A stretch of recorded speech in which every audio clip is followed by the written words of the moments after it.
Marketing वाल्या साहेबांनी coat व चप्पल घातली होती आणि म्हणतात तुम्ही 3 माणसं जोडा तुम्हाला BMW देऊ. पण राम राम मंडळी, आज होती ज्ञानोबाची यात्रा. आपल्याला कुठे जायचं म्हणलं का एकट्याला तर जावत नाही, आणि ह्या बिलेंद्राला न्यायचं म्हणलं का त्याच्या अशी मोकार वाट पाहावं लागेल. मग साहेब म्हणणार रिपोर्ट द्यायचे आणि मग पुढे निघायचं. तुमच्यासोबत पण असं होत असेल तर कमेंट मध्ये नक्की सांगा. एवढी सगळी बाधा आवरून आम्ही निघालो यात्रेला. यात्रेत एवढी गर्दी होती का गाईत गाडी तरी लावून गपचूप गाडी लावून निघालो होतो. तेवढ्या ताईने फाडली ना पार्किंगची पावती. भाऊ त्याच्यावर लईच नाराज झाला.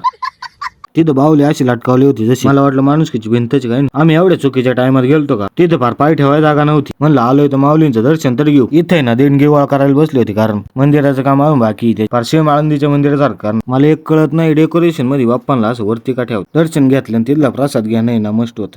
अच्छा. आणि बाहेर फोटो काढायला गर्दी पण मोकार होती. पुढे माऊलींच्या पादुकांचं दर्शन घ्यायला गेलो तर कधी फोटो काढण्यातच दंग होते. आणि यांचं भजन पण मस्त चाललं होतं बरं. आणि बाहेर असे माळण ते काय आले होते. अजून यात्रा फिरायची बाकी होती. तेवढ्यांचा फोन आला. मग काय निघालो घरी. आता भेटू पुढच्या व्हिडिओ मध्ये. तोवर लाईक फॉलो सबस्क्राईब करून